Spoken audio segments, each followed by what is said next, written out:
Mister और Mrs Rajneesh का आज सपना पूरा हुआ था। पुराना ही सही, मगर आज उन दोनों के पास अपना कहने को अपने घर की छत थी। मिस्टर रजनीश अपने दोनों बच्चों के साथ एक बड़े घर में शिफ्ट हुए थे। उसी मौके पर उन्होंने छोटी सी पार्टी रखी थी। सभी मेहमान पार्टी खत्म होने के बाद एक एक कर जा रहे थे, मगर मिस्टर सुब्रमण्यम कुछ देर उनके पास ऐसे ही खड़े रहे और फिर कुछ सोचते हुए बोले, रजनीश, तुम्हारा मकान बहुत अच्छा है, मगर ना जाने क्यों मुझे यहाँ की वाइब्स अच्छी नहीं आ रही है। कुछ तो है जो अनदेखा सा यहाँ आसपास है। तुम ज्योतिष लोगों की यही परेशानी होती है। अच्छे भले घर में भी तुम्हें परेशानी नजर आ रही है। यदि कुछ लग रहा है तो कुछ दिनों में वास्तु के हिसाब से ठीक कर लेंगे। अभी तो जो जैसा है वैसे ही ठीक है। जैसा तुम्हारा मन। मुझे कुछ खटका सा लगा इसलिए मैंने बोल दिया। अच्छा चलता हूँ, अपना ख्याल रखना। कहते हुए मिस्टर सुब्रमण्यम जा ही रहे थे कि अचानक उनके ऊपर छत पर से झूमर गिर गया। मिस्टर सुब्रमण्यम बाल बाल बच गए। उन्होंने अपने गले में पड़े हुए ताबीज को हाथ में लिया, कुछ मंत्र पढ़े और उस ताबीज को अपनी आंखों से लगाकर भगवान का शुक्रिया अदा किया। पास में देखा तो ठीक उनके पास कांच के ढेर सारे टुकड़े पड़े हुए थे।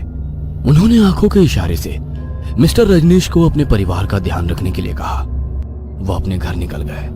सुब्रमण्यम के जाने के बाद रजनीश बार बार उसकी कही बातों को याद कर रहा था। ये झूमर तो उन्होंने कल ही अच्छे से सेट करवाया था, आज कैसे गिर गया उन्हें समझ ही नहीं आ रहा था। दिन भर की थकान के कारण रजनीश की पत्नी और बच्चों को तुरंत ही नींद आ गई, मगर रजनीश परेशान सा कुछ सोचता हुआ हॉल में टहल रहा था। तभी उसने देखा हॉल की विंडो बार बार खुद से बंद होकर खुल रही थी। रजनीश खिड़की के पास पहुंचा।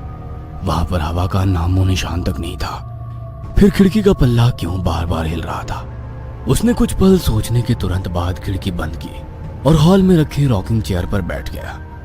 आंखें बंद कर वो कुछ सोच ही रहा था कि घड़ी के कांटे अपने आप तेजी से घूमने लगे।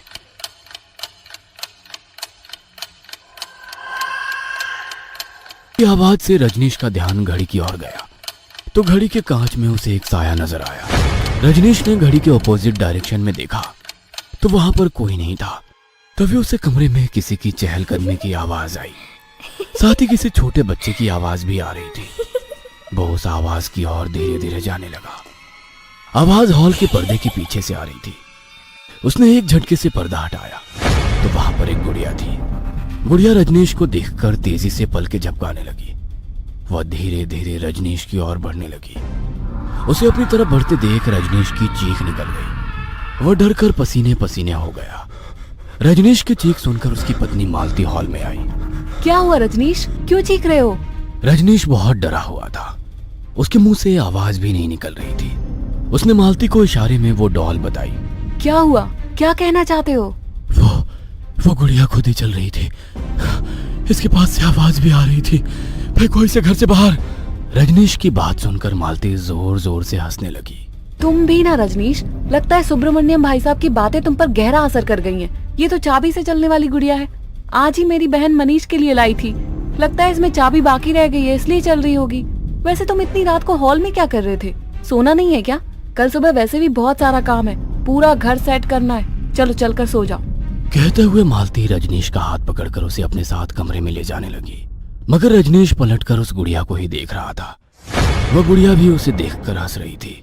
रजनीश जैसे ही कमरे में पहुंचा, वह गुड़िया बहुत ही भयानक तरीके से अपना रूप बदलने लगी। खूबसूरत सी दिखने वाली गुड़िया के सर पर से खून बह रहा था। उसका चेहरा पीला पड़ गया और उसके बाल अजीब तरीके से बढ़कर पूरे घर में फैल गए थे। वह जोर जोर से हंस रही थी। अगली सुबह रजनीश और मालती घर में सोफे और पलंग वगैरह सेट कर रहे थे और उनके बच्चे उस गुड़िया से खेल रहे थे। अचानक वो गुड़िया खुद से उठी और चलने लग गई। रजनीश का बेटा उस गुड़िया के पीछे पीछे घर के एक अंधेरे कमरे में पहुंच गया। कमरे में पहुंचकर ही गुड़िया के हाव भाव शक्ल बदलने लगे। अपनी बड़ी बड़ी नाखूनों से उसने उसके सर की चमड़ी खींचकर निकाल दी। चमड़ी निकल जाने से उसके सर पर से खून बह रहा था। खून बहता देख गुड़िया की आंखों में चमक आ गई। अचानक हुए अपने ऊपर हमले से उस लड़के की चीख निकल गई। उसकी आवाज सुनकर सभी लोग तुरंत भागते हुए उस कमरे में पहुंचे। वहां पर वो गुड़िया खामोश ही बैठी थी। मालती अपने बेटे के सर से बहते खून को साफ कर रही थी। उसे समझ नहीं आ रहा था कि वो उस अंधेरे कमरे में कैसे पहुंचा। ऊपर से उसे ये चोट कैसे लग गई? मगर रजनीश की निगाह उस गुड़िया पर थी। वो खामोश थी, मगर उसकी आंखों में अजीब सी चमक थी। उसने उसे गौर से देखा तो उसके हाथों में खून लगा हुआ था। रजनीश ये समझ गया था कि जिस नकारात्मक शक्ति की बात सुब्रमण्यम कर रहा था वो इसी गुड़िया में है। रजनीश ने तुरंत उस गुड़िया को उठाकर अपने घर के बाहर फेंक दिया। उसके इस तरह नाराज होने का कारण उसकी पत्नी और बेटे दोनों को समझ में नहीं आ रहा था। पापा, आपने उसे क्यों फेंक दिया? मुझे वो चाहिए। और नहीं तो क्या, कितनी प्यारी डॉल थी, आपने उसे इस तरह क्यों फेंक दिया? जा बेटू, उठा ला उसे। अपनी माँ की बात सुनकर बेटा उस डॉल को उठाने के लिए जाने ही वाला था कि रजनीश ने उसका हाथ पकड़ लिया। खबरदार, भूलकर भी उस गुड़िया को कोई घर में लेकर आया तो मुझसे बुरा कोई नहीं होगा। इस तरह गुस्सा करने पर मालती अपने बेटे को दूसरी डॉल दिलाने का प्रॉमिस कर अपने काम में लग गई। उसी रात जब रजनीश और मालती अपने कमरे में सो रहे थे तो घर के हॉल में किसी के जोर जोर से हंसने की आवाज आ रही थी। मालती और रजनीश दोनों की नींद खुल गई। दोनों एक दूसरे की ओर हैरानी से देख रहे थे। इतनी रात में हॉल में से किसकी आवाज आ रही है? दोनों दबे पांव हॉल में जाने लगे। देखकर उन दोनों की आंखें खुली की खुली रह गई। उनका बेटा उसी गुड़िया के साथ खेल रहा था, इस तरह मुस्कुरा रहा था मानो उससे बातें कर रहा हो। मैंने तुम्हें मना किया था ना कि इस गुड़िया के साथ नहीं खेलना है, फिर क्यों बाहर से उठा कर ले आए? क्या तुम्हें एक बार में बात समझ नहीं आती? कहते हुए रजनीश वो उठाकर फेंकने ही वाला था कि उसके बेटे ने उसका हाथ पकड़ लिया। बेटे की दोनों आंखें सुर्ख लाल हो गई थी, मुंह से अजीब से गुर्राहट की आवाज आ रही थी। उसके हाथों की पकड़ उसके हाथों पर तेज हो गई। उसके हाथों से खून निकलने लगा। दर्द के कारण रजनीश के हाथों से वो गुड़िया छूट गई। रजनीश का बेटा वो गुड़िया अपने हाथ में उठाकर अपने कमरे के अंदर चला गया। दोनों पति पत्नी को समझ में नहीं आ रहा था कि अब वो क्या करे। मालती की आंखों से लगातार आंसू बह रहे थे। रजनीश उसे सांत्वना दे रहा था, मगर खुद भी भीतर ही भीतर रो रहा था। तभी उसे सुब्रमण्यम की याद आई। उसने तुरंत सुब्रमण्यम को कॉल किया। सुब्रमण्यम भी किसी सोच में डूबा अपने घर में चहलकदमी कर रहा था। आधी रात को रजनीश का फोन देखकर सुब्रमण्यम ने फोन उठाया और रजनीश के बोलने के पहले ही बोल पड़ा। सब कुछ ठीक तो है रजनीश, मुझे तुम्हारी चिंता हो रही थी। मैं बस तुम्हें फोन करने वाला था, मुझे कुछ अच्छी फीलिंग नहीं आ रही थी। सुब्रमण्यम, तुम सही थे। मेरे घर में कोई बुरी आत्मा है, अब उससे तुम ही मुझे छुटकारा दिला सकते हो। तुरंत यहाँ आ जाओ। रजनीश की बात सुनकर सुब्रमण्यम तुरंत अपने घर से निकलकर रजनीश के घर आ गया। सुब्रमण्यम रजनीश के घर पहुंचा तो मालती और वो हॉल में बैठे थे। उनका बेटा दूसरे कमरे में उस गुड़िया के साथ खेल रहा था। उस बच्चे के चेहरे के हाव भाव कुछ अलग ही थे। जैसे ही सुब्रमण्यम उस बच्चे के पास पहुंचा, वो अपनी बड़ी बड़ी सुर्ख लाल आंखों से सुब्रमण्यम को देख रहा था। सुब्रमण्यम ने उसे छुआ तो वो बहुत जोरों से चीख उठा। चले जाओ यहाँ से, तुम्हारा यहाँ कोई काम नहीं है। लौट जाओ, मत आना वरना सब मारे जाओगे। हम लोग कहीं नहीं जाने वाले, जाओगे तो तुम इस घर को छोड़कर, समझे? छोड़ दो इस बच्चे का शरीर, वरना तुम्हारी आत्मा हमेशा के लिए कैद हो जाएगी। लड़का अपनी बड़ी बड़ी सुर्ख लाल आंखों से उसकी ओर देखते हुए गुस्से में बोला। तो मुझे कैद करेगा? तू तो क्या, कोई भी आ जाए, मुझे कोई भी कैद नहीं कर सकता। लड़के की बात सुन के सुब्रमण्यम ने एक रुद्राक्ष की माला भगवान के मंत्रों का जाप करते हुए उसकी ओर बढ़ाया। उस रुद्राक्ष को देखकर वो लड़का डर के कारण पीछे हटने लगा। सुब्रमण्यम ने एक झटके से वो रुद्राक्ष की माला उसके गले में डाल दी।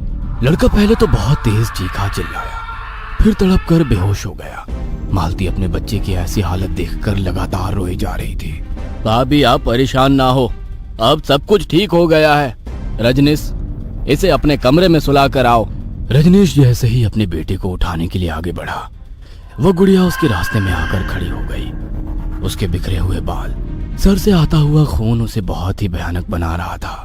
कोई भी इसे यहाँ से लेकर नहीं जा सकता। मैं भी देखता हूँ किसकी हिम्मत है इसे रोक सके। कहते हुए सुब्रमण्यम ने अपने हाथ में गंगा जल लिया और तुरंत गुड़िया के ऊपर डाल दिया।